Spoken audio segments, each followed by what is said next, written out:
اعوذ باللہ من الشیطان الرجیم، بسم اللہ الرحمن الرحیم۔ تمام دیکھنے اور سننے والوں کو میری طرف سے بادب السلام علیکم ورحمۃ اللہ وبرکاتہ۔ امید ہے کہ آپ سب لوگ خیر خیریت سے ہوں گے۔ اللہ تعالیٰ آپ اور آپ کے اہل خانہ کو اپنی حفظ و امان میں رکھے، صحت اور ایمان والی زندگی عطا فرمائے، انجام بخیر فرمائے اور روزے قیامت بغیر حساب کتاب کے بخش دے، آمین ثم آمین۔ میں آج آپ کو واقعہ ایک سناتا ہوں جس کا ایک مقصد ہے کہ جو جتنے بھی ہمارے خلفائے راشدین ہیں ان کا باہمی آپس میں پیار، محبت، سلوک، رواداری بہت تھی، کیونکہ آپ سب لوگ جو تھے وہ نبی پاک صلی اللہ علیہ وآلہ وسلم کی تربیت یافتہ تھے۔ لیکن آج کے دور میں دیکھا جائے تو لوگ نہ جانے کیوں ایسے باتیں، ایسے خیالات کا اظہار کرتے ہیں کہ دل کو تکلیف پہنچتی ہے، دماغ پہ سٹریس آتا ہے کہ پتہ نہیں تاریخ اتنی تبدیل کر دی گئی ہے کہ برا بھلا کہنے سے باز نہیں آتے۔ اب ایک واقعہ سنیے۔ حضرت امام مستغفری رحمۃ اللہ علیہ، میں پھر نام بتا دوں تاکہ آپ کے لیے آسانی رہے۔ حضرت امام مستغفری رحمۃ اللہ علیہ، یہ کتاب ہے میرے پاس، کمانڈر صحابہ، اس میں یہ صفحہ نمبر 38 پہ آپ کو مل جائے گا۔ تو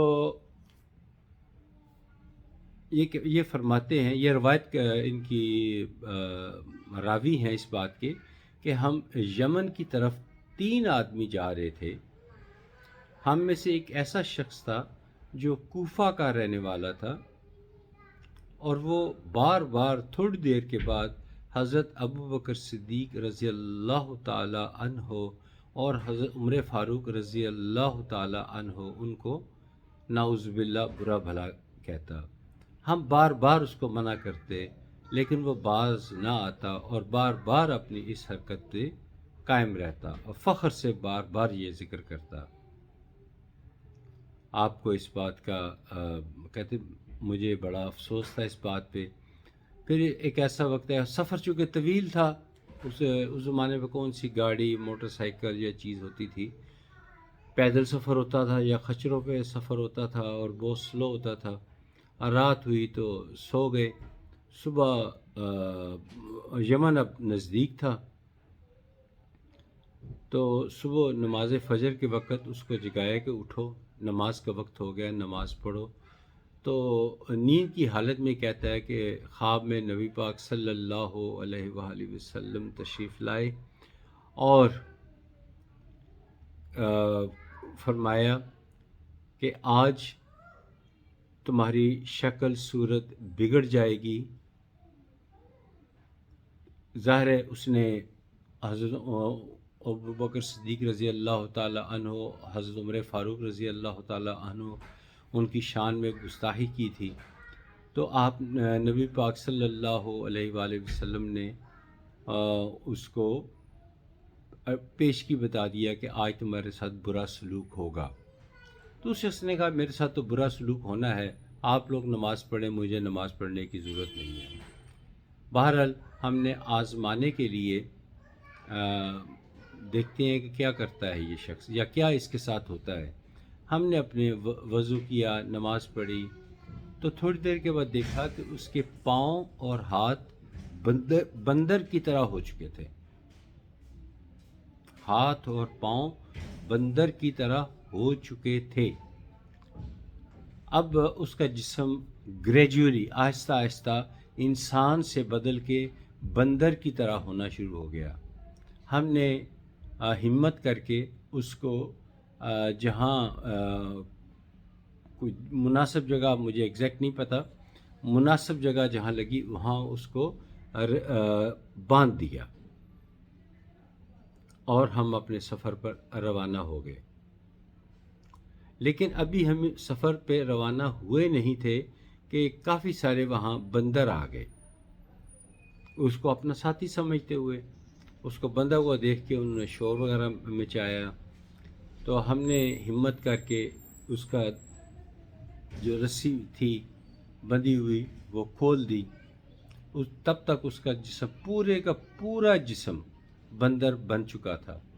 وہ بندروں جیسی ان کی زبان بولتا جو باقی اس کے ساتھی بندر آ چکے ہوئے تھے.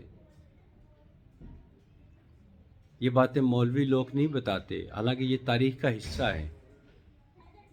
میں مقصد گفتگو کر رہا ہوں کہ یہ جو اللہ کے نیک بندے ہیں، ان کی یہ جو 4 خلفائے راشدین ہیں، اس کے علاوہ بہت ساری بہت بڑی جلیل القدر شخصیات ہیں، ان کے بارے میں دماغ میں کبھی غلط بات نہ لائیں، ان کو کبھی برا مت کہیں. تو تھوڑی دیر کے بعد دیکھا تو وہ بندروں کے ساتھ گھل مل گیا، لیکن دیکھا کہ وہ تھوڑا سا اداس ہے، جیسے وہ اپنے کیے پہ شرمندہ ہو. تو چند سیکنڈ وہ ہماری طرف دیکھتا رہا، آنکھوں میں اس کے آنسو تھے، لیکن تھوڑی دیر کے بعد بھول گیا. وہ اپنے باقی بندر ساتھیوں کے ساتھ چہکتا بہکتا چلا گیا. یہ ہے سزا سمجھداروں کے لیے. یہ پیغام ہے کہ کس طرح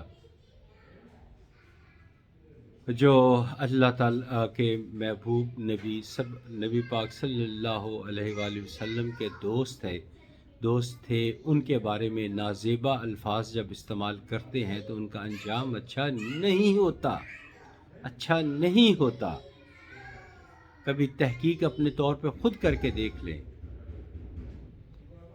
ان کا اچھا انجام نہیں ہوتا. تو میری آج ویڈیو یہ والی بنانے کا مقصد بھی یہی تھا کہ خدا کے لیے یہ اصحابہ اکرام، ان کے بارے میں برا بلا کہنا چھوڑ دو. ٹھیک ہے، درجہ بندی ہے، کسی کا مقام بلند ہے، کسی کا قدر کم ہے، کسی کا اور کم ہے، لیکن ہمیں قرآن کو بھی تو دیکھنا ہے. قرآن پاک میں یہ فرمایا گیا ہے کہ جو اصحابہ اکرام ہیں ان کی حیثیت ایسے ہی ہے جیسے آسمان پہ چاند اور ستاروں کی مانند. کوئی چاند ہے تو کوئی ستارے ہیں. ان کا یہ مقام ہے، اور قرآن پاک میں ان کو بڑی عزت اور تکریم دی گئی ہے. لیکن نہ خلف لوگ کہیں، نالائق لوگ کہیں، جو مرضی کہہ لیں، وہ باز نہیں آتے. شاید وہ اس سے ان کی دنیا کی اچھی چاہتے ہیں، ان کو دنیا داری میں یہ کہنے سے مال دولت ملتا ہے. ایسا نہیں کرنا چاہیے.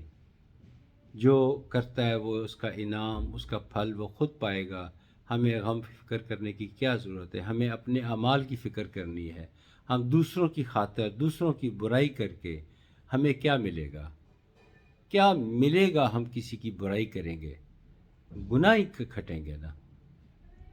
تو گناہ سے بچنا اور نیک کام کرنا، یہی ہماری نجات کا ذریعہ بنے گا روز قیامت.